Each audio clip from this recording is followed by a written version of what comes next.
Hey Grandma, it's David. I wanted to talk to you about falls. Oh, hello, dear. I love the fall. Not fall, preventing falls. Niagara Falls? Never been. Not Niagara Falls, preventing falls.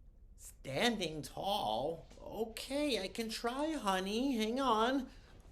Uh, uh, Oh my God, I'll be right there. Hey everybody, Nurse David. Thank you for watching Preventing Falls in the Elderly. Don't forget to like and subscribe and hit that notification button.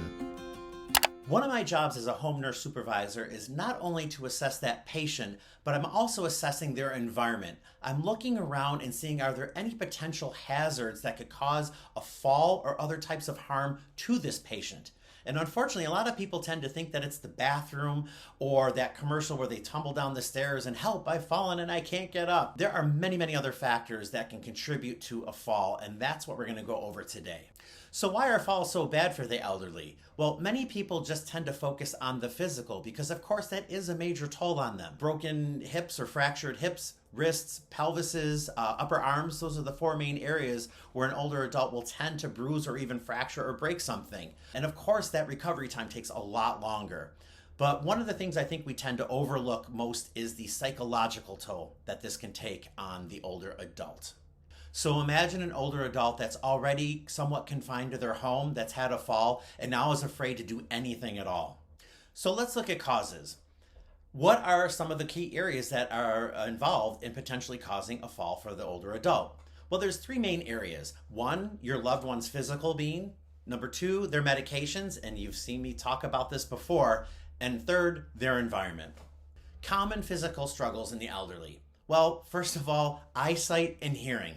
Okay, many older adults have some form of glaucoma or cataracts, and what this can do, it can cause a blurred vision, it can cause distorted vision or even vision loss, or you may have even heard your elderly adult mention something about having halos, seeing halos around lights. Very distorting, very distracting, definitely changes your perception. Many older adults suffer from some form of hearing loss. A lot of them use hearing aids or some of these over-the-counter magnifying devices. Imagine walking around with the sounds you're hearing somewhat distorted.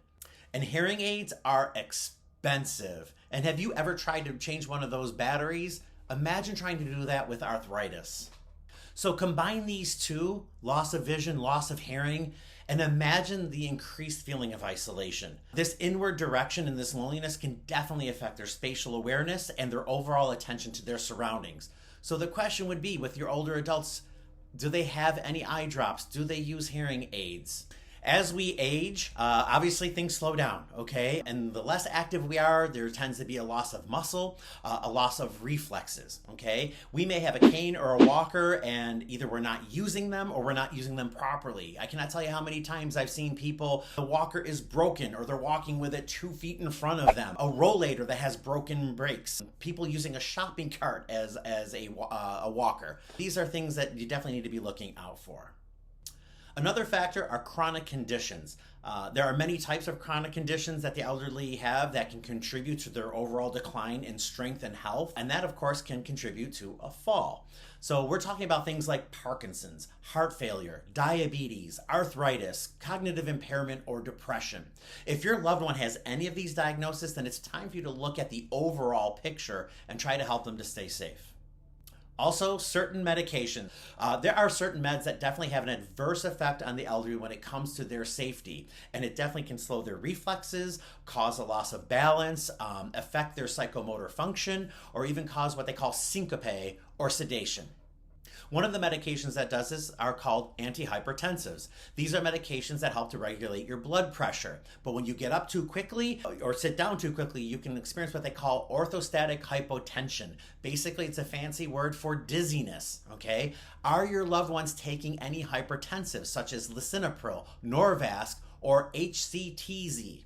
Prescription sleep meds. Of course, these can stay in the systems of the elderly a lot longer and even be in their system into the daytime. And of course, that will affect their quality of life. Is your elderly loved one taking Ambien or Sonata or Lunesta? Narcotics. A lot of older adults have to take them for chronic pain. So does your loved one take anything like codeine, Vicodin, Percocet, Dilaudid, or fentanyl? Anti-anxiety medications. Depression is common but not a normal part of the aging process. One of the main reasons is that feeling of isolation. Many adults do take medications for depression, and there are several. Abilify, Risperdal, Valium, Ativan, Xanax, Ristarol, Seroquel, Zyprexa. Are they on any of these meds? And finally, medications for overactive bladder definitely have an effect on older adults and their safety. Ditropan and Detrol are two main names that you may see, so look out for those. And finally, home hazards.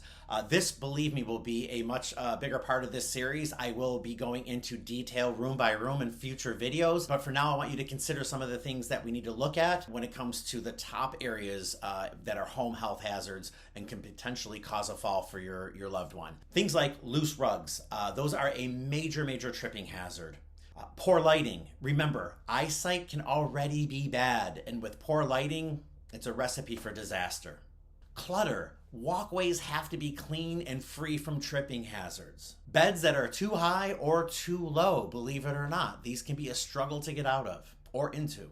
Does your loved one live in a home with multiple levels? Those stairs can be tricky. And finally, broken PPE, broken canes, walkers, rollators, you name it. So obviously prevention is key. That's what we're trying to do here, right? We want to be ahead of the game. We do not want our loved ones to have an accident. So based on some of the things we just discussed, what are some of the things that you can do to help your loved one? So discuss with your loved one what doctors need to be seen. Ask them, when was the last time that they saw their primary care physician? When was the last time they had any blood work drawn to check their levels? When was the last time their medications were reviewed by their doctors? This is very important. And again, on top of that, their eyes and their ears, especially if they do wear glasses. When was the last time they saw an eye doctor and had that prescription checked? Same thing for their ears. Whether they wear hearing aids or not, if you've noticed something that looks like mom and dad aren't paying attention as much as they used to, it could be because they're not hearing you. So get their eyes, get their ears checked out. And let's talk lifestyle change, right? Let's get up, let's get moving. Keep those muscles moving, keep those joints moving as much as they can safely, right? Healthier and stronger muscles and joints definitely lessen the harsh effects of an accident or a fall for someone that has been active and has been moving versus someone that's been stagnant and sitting on their butts all day. And on that note, a lot of people are not aware that older adults have Medicare, and Medicare Part B will pay for physical therapy without having had a fall or having been hospitalized or in an ER. So if you